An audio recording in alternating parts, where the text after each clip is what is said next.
Hello friends, this is last part of chapter matrices, which is very important for class 12th student.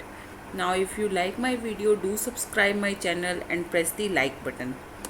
In this class we will study what is invertible matrices and some related laws.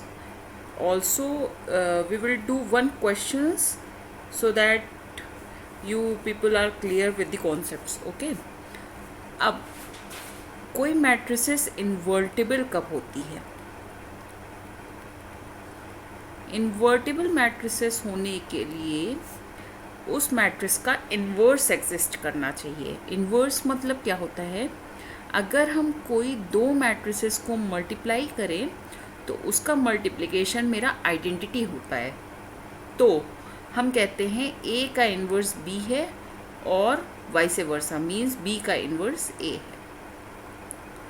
So invertible matrix वो होते हैं जिनका inverse exist करे. ठीक है, अब inverse निकालना तो फिलहाल अभी हम नहीं सीखेंगे, बस एक ये दो थ्योरम करेंगे इन्वर्स से रिलेटेड. इन्वर्स जो एग्जिस्ट करता है किसी मैट्रिक्स का वो यूनिक होता है, मतलब हर एक मैट्रिक्स के लिए अपना एक अलग इन्वर्स होगा. किसी एक मैट्रिक्स का दो इन्वर्स नहीं एग्जिस्ट कर सकता है. See how. Let B and C be the inverse of a matrix A.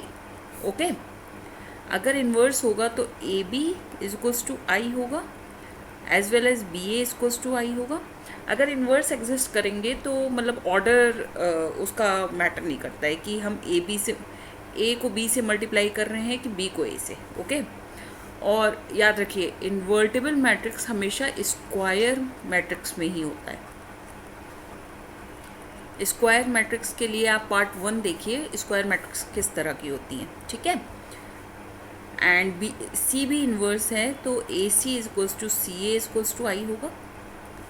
Okay, now we will if we prove it B equal to C, then we are done with कि B है जो unique है. मैंने यहाँ माना कि B and सी दो inverse exist कर रहे हैं ए के, तो ये दो कंडीशन होना चाहिए ऊपर जो गिवन कंडीशंस है उसके अकॉर्डिंग. नाउ बी को हम क्या लिख सकते हैं? बी आई, बिकॉज किसी भी मैट्रिक्स को अगर आइडेंटिटी मैट्रिक्स से मल्टीप्लाई करते हैं तो हमें वही मैट्रिक्स मिलती है. ठीक है, सो बी आई, जैसे मल्टीप्लिकेशन में क्या 3 को अगर हम 1 से मल्टीप्लाई करेंगे तो 3 मिलेगा. सिमिलरली आइडेंटिटी मैट्रिक्स में किसी भी मैट्रिक्स को आइडेंटिटी से मल्टीप्लाई करेंगे तो सेम मैट्रिक्स मिलेगी. Okay, this is the rule. Now I की जगह हम सी ए ए सी रख सकते हैं from 2.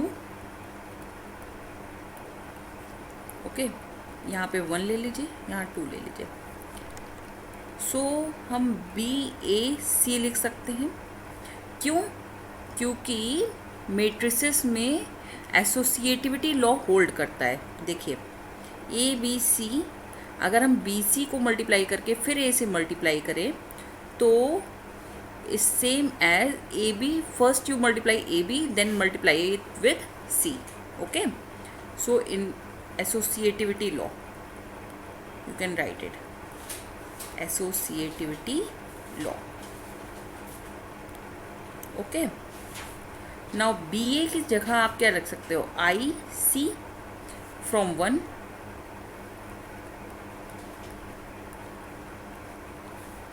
now in place of IC you can write it as C, because multiplication of a identity matrix with a matrix give you the matrix itself. Identity matrix with any matrix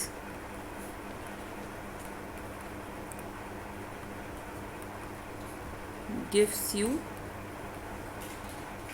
the same matrix.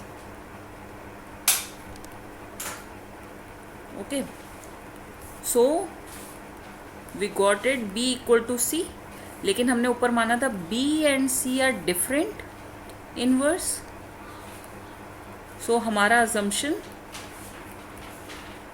Different matrix is not true, हमारा assumption wrong हो गया. That is why we can say inverse is unique.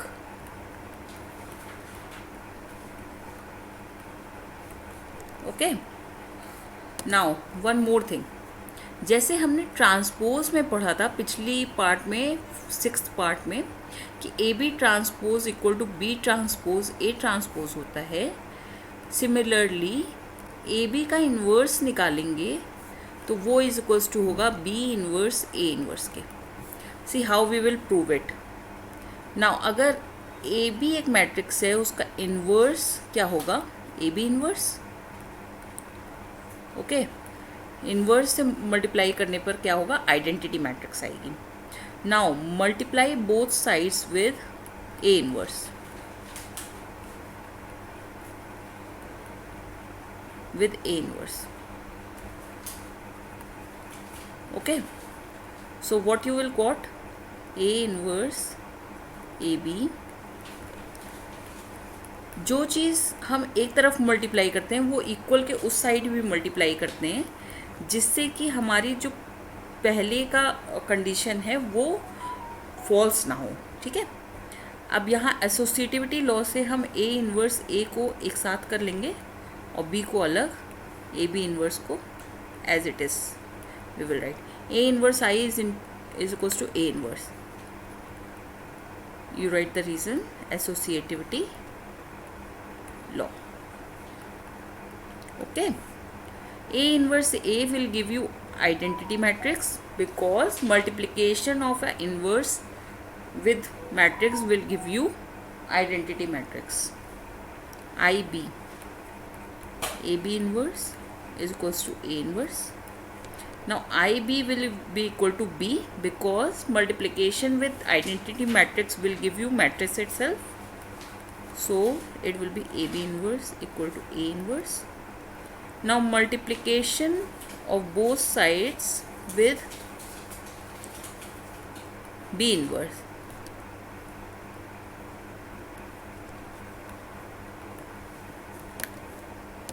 Wait, B inverse. Okay,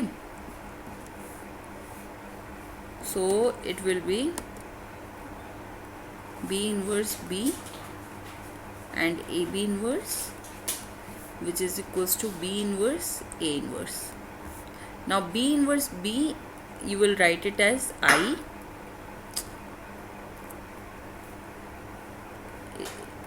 B inverse A inverse. Multiplication with identity matrix will give you the matrix itself. So AB inverse equal to B inverse A inverse. Hence proved. Understood? 2 questions. Now one question we will do of real life problem. अगर एक manufacturer है जिसने product XYZ को produce किया और उसकी selling price दिया हुआ है, मतलब इतने क्वांटिटी है उसका, फर्स्ट मार्केट में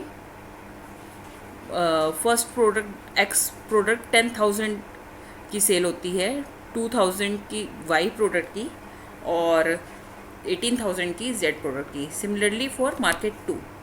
एंड यूनिट सेल प्राइस, मतलब एक प्रोडक्ट की कॉस्ट सेल प्राइस दी हुई है 2.5 रुपये X के लिए, Y के लिए 1.5 रुपीज़ एंड Z के लिए 1 rupees. So now we will find the total revenue which will be generated by market 1 as well as market 2 using matrix algebra. Now how you will write it? See, first write the quantities. Okay, so quantities will be 10,000, here 2,000 and 18,000, here 6,000, 20,000, 8,000. Now write the unit price.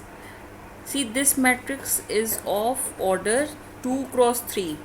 So now the next matrix should be of order 3 cross something. Okay, so now here is only one, means one cost is given, so order should be 1, 3 cross 1.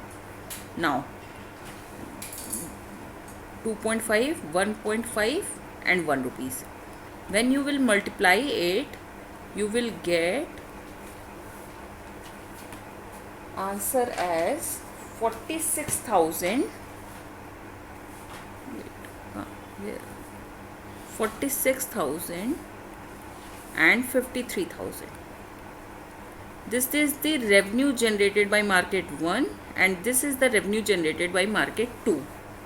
Now if you have to find the profit, so first find the cost price, okay, for each market. Now process is same. Wait, 10,000, 2,000, 18,000. Quantities of each market you will write 6,000, 20,000 and here 8,000. Cost price, unit cost price of each product 2, 1. 50 paisa was given, so in rupees it will be 1/2. If you solve it, you will get 31,000 and 36,000. Now formula for profit is selling price minus cost price, which will be equal to selling price is given 46,000 from above part, 53,000 and minus cost price 31,000, 36,000. So it will be 15,000 for market first. Market 1 will generate how much profit? 15,000 and market 2 will generate 17,000 rupees as a profit from selling two products X Y Z with unit cost price 2, 1, 50 paisa respectively and selling price 2.5, 1.5 and 1 rupees respectively. So this is the method of applying matrix algebra. Thank you so much for watching my video and please see all the parts to get the understanding better. If you face any problem, do reply me in comment section. Thank you so much. Bye bye.